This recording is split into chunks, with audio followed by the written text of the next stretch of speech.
Praise Lord, hallelujah. जय मसीह की। खुदा प्रभु यीशु मसीह में सभी को शालोम।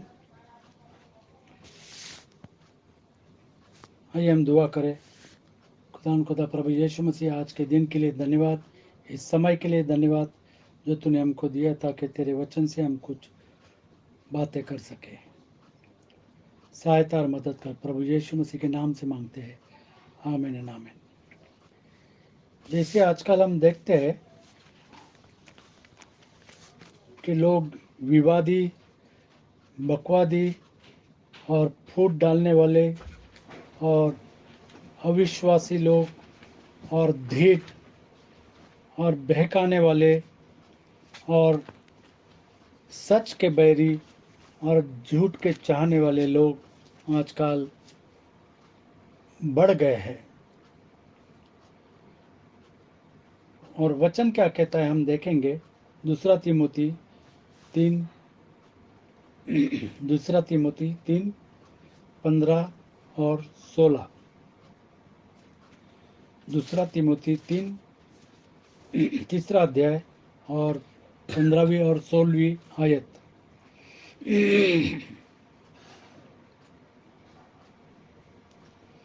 दूसरा तीमुथी तीसरा अध्याय 15वीं और 16वीं आयत।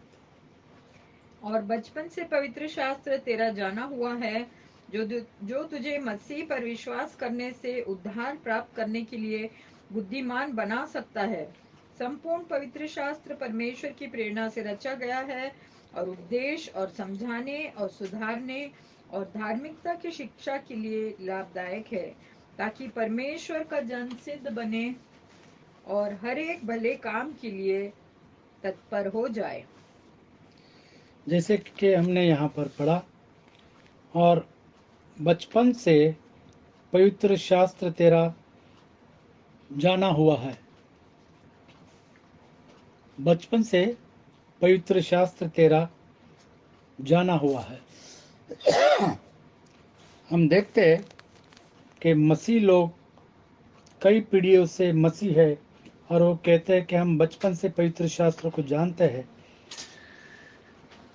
वो पवित्र शास्त्र को पढ़ते लेकिन समझते नहीं हैं, और जानते हैं तो अनजान बनने का प्रयत्न करते हैं, कोशिश करते हैं। बालकपन से पवित्र शास्त्र तेरा जाना हुआ है, क्योंकि वचन में लिखा है कि बुलाए हुए तो बहुत है लेकिन चुने हुए थोड़े हैं, और जो चुने हुए हैं वो पवित्र शास्त्र को जानते हैं गहराई से। जैसे वचन में लिखा है कि हे इज़राइल सुन, परमेश्वर एक ही है, एक ही परमेश्वर, एक ही प्रभु, एक ही विश्वास और एक ही बपतिस्मा। और बाइबल के अंदर हम देखते कि कहीं भी तीन परमेश्वर के बारे में बातें नहीं की है। एक ही परमेश्वर है और एक ही विश्वास है प्रभु यीशु मसीह के ऊपर, और एक ही बपतिस्मा है प्रभु यीशु मसीह के नाम का। बालकपन से पवित्र शास्त्र तेरा जाना हुआ है, जो तुझे मसीह पर विश्वास करने से, जब हम प्रभु यीशु मसीह पर विश्वास करते हैं, और वो विश्वास क्या है कि प्रभु यीशु मसीह आपके और मेरे पापों के लिए मारा गया, गाड़ा गया, तीसरे दिन मुर्दों में से जी उठा, और वो जीवित परमेश्वर है। ये विश्वास, मसीह पर विश्वास। अगर हमारा मसीह पर विश्वास नहीं है तो किस बात पर विश्वास है? अगर हमारा विश्वास नहीं है कि प्रभु यीशु मसीह मुर्दे में से जी उठा, तो फिर किस बात का विश्वास हम करते हैं? मसीह पर विश्वास करने से उद्धार प्राप्त करने के लिए बुद्धिमान बना सकता है। परमेश्वर का वचन उद्धार प्राप्त करने के लिए। और हम जानते हैं कि उद्धार किसी और के नाम से नहीं, केवल एक ही नाम में उद्धार है। मनुष्य के बीच, आकाश के नीचे, पृथ्वी के ऊपर एक ही नाम है, और जिस नाम में उद्धार है वो नाम है प्रभु यीशु मसीह का। और परमेश्वर का वचन हमको बुद्धिमान बनाता है ताकि हम जान ले कि प्रभु यीशु मसीह पर विश्वास करने से हम उद्धार प्राप्त करते हैं। हर एक पवित्र शास्त्र परमेश्वर की प्रेरणा से रचा गया है। पवित्र शास्त्र अगर हम देखते उत्पत्ति से लेकर के प्रकाशित वाक्य तक, हर एक पवित्र शास्त्र, कुछ कुछ लोग बोलते अभी हम नए जमाने में है, हम पुराना नियम और नए नियम दो भाग है, और पुराना नियम हो चुका है, अभी हम नए नियम में है। लेकिन परमेश्वर का वचन कहता है कि हर एक, मतलब उत्पत्ति से लेकर के प्रकाशित वाक्य तक, हर एक वचन परमेश्वर के प्रेरणा से रचा गया है। और उपदेश के लिए, परमेश्वर का वचन उपदेश के लिए और समझाने के लिए, जो नहीं समझते, जो समझे नहीं उनको समझाने के लिए, और जो बिगड़े हैं उनको सुधारने के लिए, और धर्म की शिक्षा के लिए लाभदायक है। परमेश्वर का वचन धर्म की शिक्षा के लिए लाभदायक है। जैसे हमने देखा कि आजकल लोग जो है वो विवादी बन गए हैं, वो बकवादी बन गए हैं, वो फूट डालने में लगे हैं। जैसे हम जानते हैं कि प्रभु यीशु मसीह एक ही है, लेकिन कितनी डिनोमिनेशंस आज दुनिया में है, और छोटी छोटी चीज लेकर कर लोग फूट डाल करके अपना अपना एजेंडा पूरा कर रहे हैं। अविश्वासी लोग हैं, वो धीर भी है, और वो बहकाने वाले हैं, और सच के बैरी है, और झूठ के चाहने वाले, और ऐसों से हमको दूर रखना है। तीतुस की पुस्तक पहला अध्याय और 1 से 9।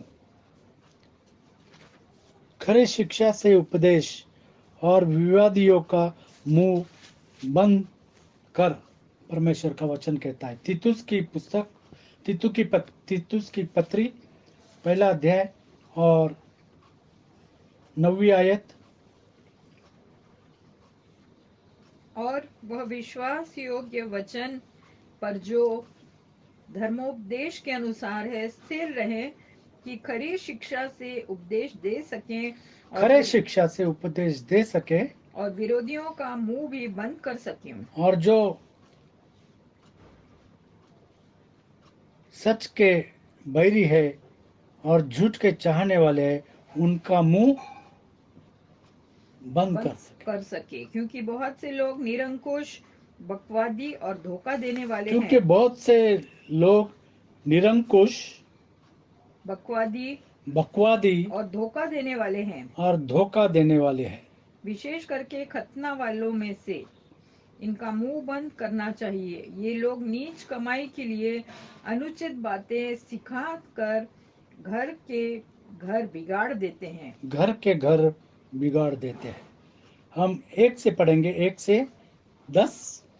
पौलुस की ओर से, जो परमेश्वर का दास और यीशु मसीह का प्रेरित है, परमेश्वर के चुने हुए लोगों के विश्वास और उस सत्य की पहचान के अनुसार, परमेश्वर के चुने हुए लोगों के विश्वास और उनकी पहचान, और उस सत्य की पहचान के अनुसार जो भक्ति के अनुसार है। सत्य की पहचान, हम जानते हैं कि मार्ग, सत्य और जीवन प्रभु यीशु मसीह है। प्रभु यीशु मसीह की पहचान, बहुत सारे लोग हैं वो प्रभु यीशु मसीह का इनकार करते हैं, आज भी कहते हैं कि वो बेटा है। लेकिन हम जानते हैं कि यशायाह की पुस्तक में किस तरीके से प्रभु यीशु मसीह के बारे में लिखा है कि वो अनंत काल का पिता है। हाँ, उस अनंत जीवन की आशा पर जिसकी प्रतिज्ञा परमेश्वर ने, जो झूठ बोल नहीं सकता, सनातन से की है, पर ठीक समय पर अपने वचन को उस प्रचार के द्वारा प्रकट किया जो हमारे उद्धारकर्ता परमेश्वर की आज्ञा के अनुसार मुझे सौंपा गया। तीतुस के नाम, जो विश्वास की सहभागिता के विचार से मेरा सच्चा पुत्र है, परमेश्वर पिता और हमारे उद्धारकर्ता मसीह यीशु की ओर से तुझे अनुग्रह और शांति मिले। प्रभु यीशु मसीह की ओर से तुझे अनुग्रह और शांति मिले। मैं इसीलिए तुझे क्रेते में छोड़ आया था कि तू शेष बातों को सुधारे। शेष बातों को सुधारे। जैसे हम जानते हैं कि प्रभु यीशु मसीह ने भी 7 कलीसिया के बारे में कहा है और वहाँ पर भी सुधार की बातें की है। प्रभु और यीशु मसीह कहता है कि मुझे एक बात तुझसे कहनी है। उसी तरीके से परमेश्वर चाहता है कि हम अपने आप को सुधारें, क्योंकि परमेश्वर का वचन सुधारने के लिए है। और मेरी आज्ञा के अनुसार नगर नगर प्राचीनों को नियुक्त करो, जो निर्दोष और एक ही पत्नी के पति हों, जिनके बच्चे विश्वासी हों और उनमें लुचपन और निरंकुशता का दोष न हो, क्योंकि अध्यक्ष को परमेश्वर का भंडारी होने के कारण निर्दोष होना चाहिए। परमेश्वर का भंडारी जो है उसको वचन कहता है कि निर्दोष होना चाहिए। हम देखते हैं कि कई पासबान है और वो लोगों से पैसे लेते हैं और कहते हैं कि हम लौटा देंगे, लेकिन वो पैसा वापस कभी नहीं लौटाते। क्योंकि निर्दोष होना चाहिए उनको। क्योंकि अध्यक्ष को परमेश्वर का भंडारी होने के कारण निर्दोष होना चाहिए, न हठी, न क्रोधी, न पियक्कड़, न मारपीट करने वाला और न नीच कमाई का लोभी हो। और न नीच कमाई का लोभी हो। जिस तरीके से बलाम नीच कमाई का लोभी हुआ और आखिर में उसका अंत कैसे हो गया हम सब जानते हैं। बलाम की कमाई, लोग बलाम की कमाई कमा करके अपना जीवन बिताना चाहते हैं। पर अतिथि सत्कार करने वाला, भलाई का चाहने वाला, संयमी, भलाई का चाहने वाला, हमेशा भलाई का चाहने वाला, संय- संयमी, संयमी, न्यायी, न्याय, पवित्र, हर बात में न्याय होना चाहिए, पवित्र पवित्र होना चाहिए, क्योंकि और परमेश्वर कहता है कि मैं पवित्र हूँ और तुम भी पवित्र बनो। जितेंद्रिय हो, और वह विश्वास योग्य वचन पर जो धर्म उपदेश के अनुसार है स्थिर विश्वास रहे। योग्य वचन, जैसे हमने पढ़ा, विश्वास योग्य वचन, हर एक पवित्र शास्त्र परमेश्वर की प्रेरणा से रचा गया है और उपदेश और समझाने और सुधारने और धर्म की शिक्षा के लिए लाभदायक है। स्थिर रहे कि खरी उपदेश से वचन खरी पर स्थिर रहे कि खरा उपदेश। कभी कभी हम देखते हैं कि पासबान लोग हैं, वो इस सच्चाई को जानते हैं कि परमेश्वर एक है, लेकिन वो किसी ऑर्गेनाइजेशन में है और किसी डिनोमिनेशन में काम करते हैं और उनको वो डिनोमिनेशन आज्ञा नहीं देता कि एक ही प्रभु है, इसको वो प्रीच करे। और इसके लिए वो कहते हैं कि हम जानते हैं कि सच्चाई ये है, लेकिन हम इस सच्चाई को बयान नहीं कर सकते। स्थिर रहे कि खरी शिक्षा से खरी उपदेश शिक्षा दे से, सके खरी शिक्षा, और विरोधियों का मुंह भी बंद कर सके, और विरोधियों का मुंह भी बंद कर सके। क्योंकि बहुत से लोग निरंकुश, बकवादी और धोखा देने वाले हैं, विशेष करके खतना वालों में से। इनका मुंह बंद करना क्योंकि चाहिए। उनका दिल का खतना अभी तक हुआ नहीं है। इनका मुंह बंद करना चाहिए। ये लोग नीच कमाई के लिए अनुचित बातें सिखाकर घर के घर बिगाड़ देते हैं। बिगाड़ देते हैं, घर के घर बिगाड़ देते हैं। और ऐसे लोगों से परमेश्वर का जन कहता है कि सावधान रहो। कभी कभी लोग छोटे छोटे सवाल पूछते हैं, वो अपने आप को बहुत होशियार समझते हैं और वो पूछते हैं कि क्या आदम को नाभि थी। जैसे हम जानते हैं कि जब बच्चा जन्मता है तो माँ के पेट से निकलने के बाद वो जो नाल होती है उसको काटना पड़ता है, तभी वो बच्चा अपने माँ से अलग होता है। तो वो नाभि जो है वो उसके पेट में रहती है, उसकी निशानी। तो लोग पूछते, जो बकवादी लोग हैं वो पूछते, क्या आदम को नाभि थी। कोई और पूछता है कि क्या उस चोर ने बपतिस्मा लिया था, क्योंकि प्रभु यीशु मसीह ने उस चोर से कहा कि तू मेरे साथ लूका की, लूका शुभ वर्तमान 23 में 43, प्रभु यीशु मसीह ने उस चोर से कहा 23 में 43, उसने उससे कहा, मैं तुझसे सच कहता हूँ कि आज ही तू मेरे साथ स्वर्गलोक में होगा। स्वर्गलोक में होगा। और लोग पूछते हैं कि जब प्रभु यीशु मसीह ने उससे कहा तो क्या उसने बपतिस्मा लिया था? तो आज हम भी बगैर बपतिस्मा के स्वर्ग में जाएंगे। हम जानते हैं कि ये अधिकार केवल खुदा प्रभु यीशु मसीह के पास है। जैसे ग्रेस मार्क जो है वो टीचर के हाथ में होता है, देना नहीं देना उसके हाथ में होता है। उसी तरीके से जैसे वचन में लिखा है कि मैं जिस पर अनुग्रह करना चाहता हूँ उस पर अनुग्रह करता हूँ, जिस पर दया करना चाहता हूँ उसी पर दया करता हूँ। और लोग दया के लिए मांग नहीं सकते हैं और लोग अनुग्रह के लिए मांग नहीं सकते। वो प्रभु यीशु मसीह का अधिकार है। प्रभु यीशु मसीह कहता है कि मेरा अनुग्रह तेरे लिए काफ़ी है। उसी तरीके से लोग हंसी और ठट्टा करने वाले रहेंगे अंतिम दिनों में। हम देख रहे कि ये अंतिम दिन है। अगर हम आज का न्यूज़पेपर देखते हैं तो एथेंस के अंदर एक इस तरीके से उजियाला था और वो लाल भड़क, न तो दिन न तो रात। और इस तरीके से वहाँ पर एथेंस के अंदर आज के पेपर में ही आया है कि ऐसा कभी भी नहीं हुआ है। तो ये सारी जो बातें हमको बताती है कि प्रभु यीशु मसीह का आने का समय बड़ा निकट है। हम देख रहे हैं कि उथल पुथल हो रही है पूरे विश्व के अंदर, लड़ाई की बातें हो रही है, लड़ाइयाँ हो रही है। और हम देख रहे कि जगह जगह अकाल पड़ रहा है और जगह जगह भूचाल हो रहे हैं और जगह जगह उथल पुथल हो रहा है, सैलाब आ रहा है अचानक।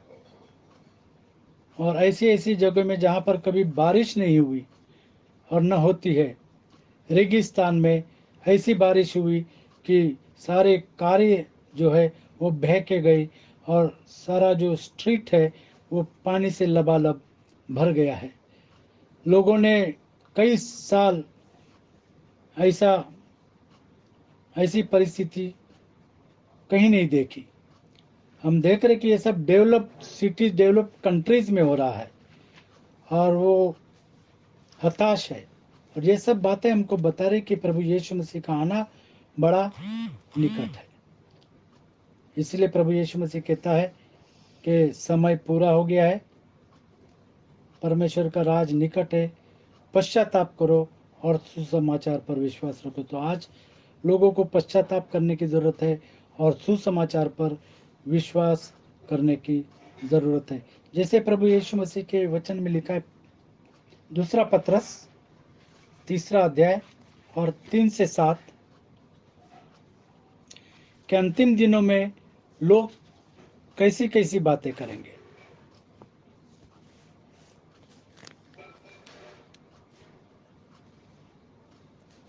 पहले ये जान लो कि अंतिम दिनों में हंसी ठट्टा करने वाले आएंगे, अंतिम दिनों में हंसी और ठट्टा करने वाले लोग आएंगे, जो अपनी ही अभिलाषा के अनुसार चलेंगे। अपनी ही अभिलाषा के अनुसार वे चलेंगे, क्योंकि उनको पैसा बनाना है और उनको सारे तरीके की कंफर्ट्स चाहिए।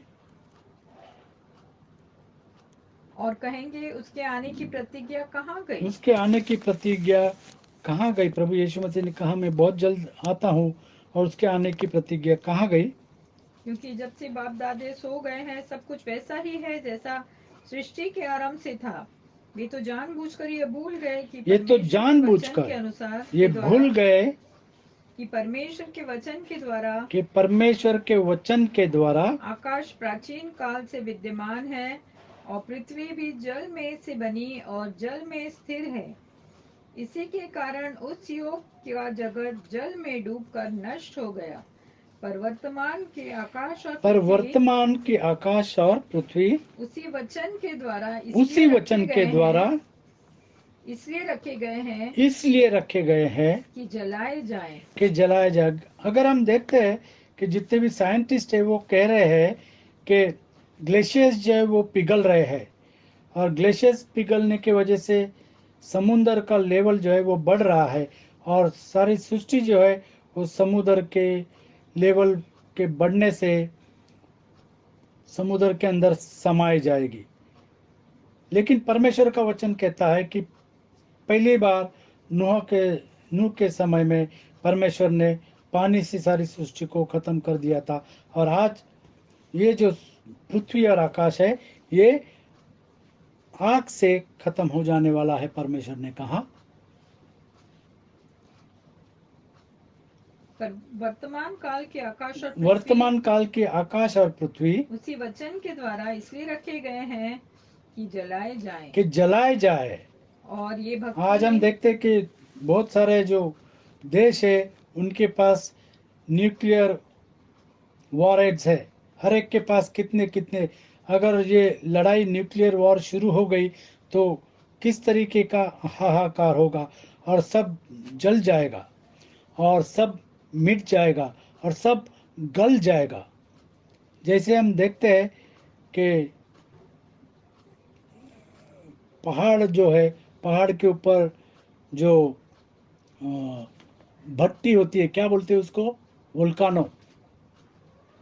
और वोल्कानो किस तरीके से हर एक चीज को पिघला देता है और बहता है, उसी तरीके से जब ये आकाश और पृथ्वी आग के हवाले कर दिया जाएगी तो सब कुछ पिघल जाएगा, ऐसा वचन में लिखा है। ज्वालामुखी ज्वालामुखी, अगर हम देखते हैं कि ज्वालामुखी से कैसे वो लावा बहता है और सब कुछ पिघला देता है, और उसी तरीके से वर्तमान का आकाश और पृथ्वी सब पिघल जाएंगे। पढ़ेंगे, वर्तमान आकाश वर्तमान काल के आकाश और पृथ्वी उसी वचन के द्वारा इसलिए रखे गए हैं कि जलाए जाएं, और ये भक्तिहीन मनुष्यों के न्याय और नष्ट होने के दिन तक ऐसे ही रखे रहेंगे। ऐसे ही रखे रहेंगे 7 तक। और इसीलिए हम जान ले कि प्रभु यीशु मसीह का आना बड़ा निकट है। जैसे प्रभु यीशु मसीह कहता है कि मैं शीघ्र आता हूँ, मैं बहुत जल्द आने वाला हूँ। और उसकी जो सच्ची कलीसिया है वो कहते हैं कि मारानाथा, प्रभु यीशु मसीह तू आ। इसीलिए हमको सच्चाई से वचन का प्रचार करना है। हमको क्या मिलेगा और कितने पैसे मिलेंगे, कितने पैसे हम कमा सकते हैं सुसमाचार का प्रचार करके, वो मायना नहीं रखता है, लेकिन सच्चाई का प्रचार। जैसे वचन में लिखा है, हर एक पवित्र शास्त्र परमेश्वर की ओर से, परमेश्वर की प्रेरणा से रचा गया है, और उपदेश के लिए, और समझाने के लिए, और सुधारने के लिए, और धर्म की शिक्षा के लिए लाभदायक है। दूसरा थिस्सलुनीय 2:15।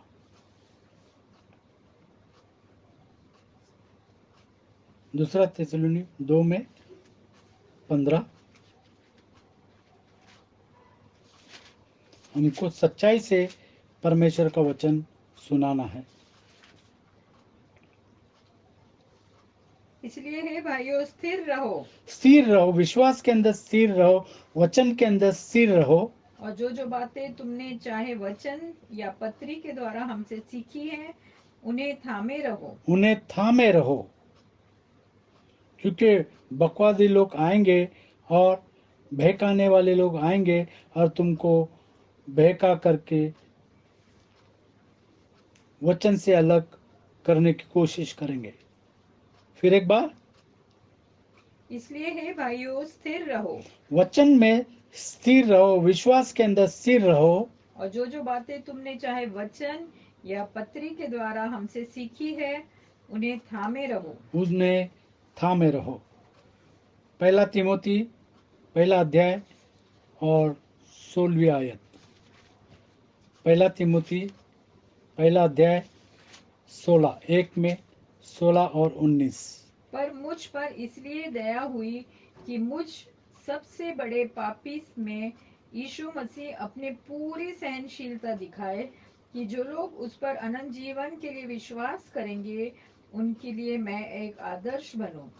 अब सनातन राजा अर्थात अविनाशी अनदेखे एकमात्र परमेश्वर का आदर और महिमा युगानुयुग होती रहे। आमीन। दूसरा तिमोथी पहला अध्याय और 13 और 14वीं आयत।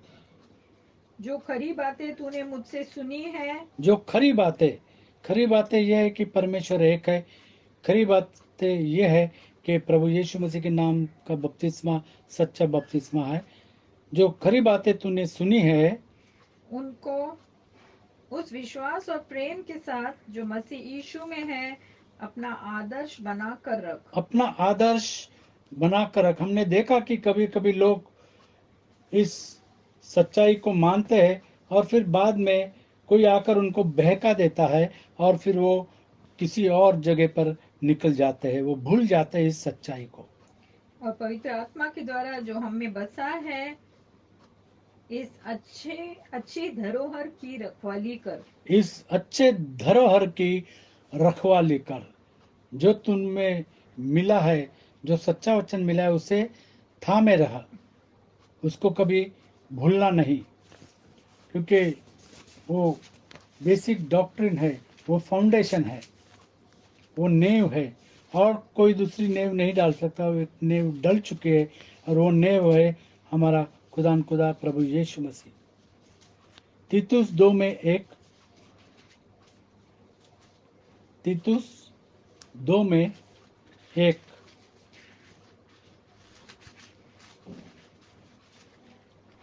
पर तू ऐसी बातें कहा कर जो खरे उपदेश के योग्य तू है। ऐसी ही बातें कहा कर जो खरे उपदेश के योग्य है। लोग कहानी किस्से सुनाना चाहते हैं जो लोगों को सुनने के लिए अच्छा लगता है, यहाँ वहाँ की बातें, लेकिन परमेश्वर के वचन से ही हमको सुनाना है, क्योंकि प्रभु यीशु मसीह पर विश्वास करने से ही उद्धार प्राप्त होता है। और इसीलिए परमेश्वर के वचन के द्वारा ही हमको लोगों का उद्धार करना है। चाहे कभी लोगों को वचन अच्छा लगे या खराब लगे, ये उनकी बात है, उनकी अपनी बात है, लेकिन हमको हमेशा खुदा प्रभु यीशु मसीह का सच्चा वचन सच्चाई से सुनाना है। जैसे दूसरा कोरिन्थियों 2 अध्याय और 14 से 17 हम देखेंगे।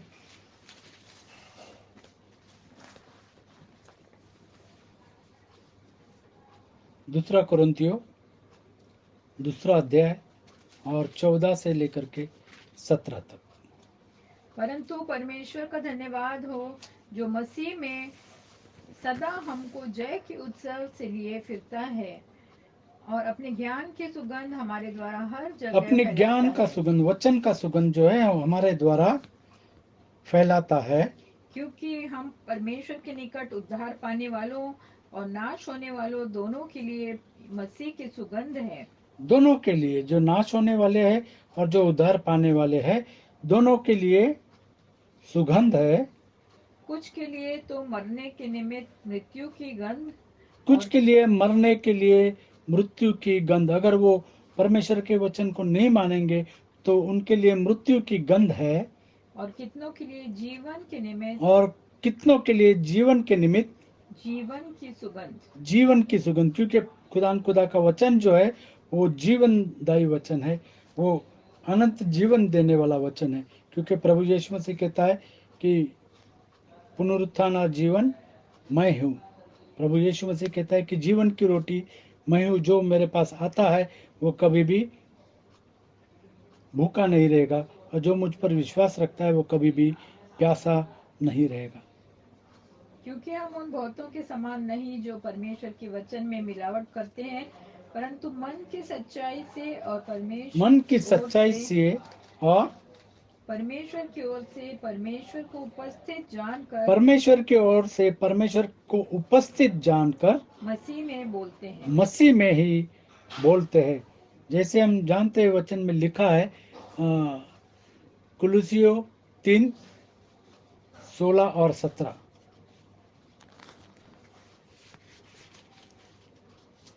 मसीह के वचन को अपने हृदय में अधिकाई से बसने दो मसीह के वचन को अपने हृदय में अधिकाई से बसने दो और सिद्ध ज्ञान सहित एक दूसरे को सिखाओ और सिद्ध ज्ञान सहित एक दूसरे को सिखाओ और चिताओ भी और अपने अपने मन में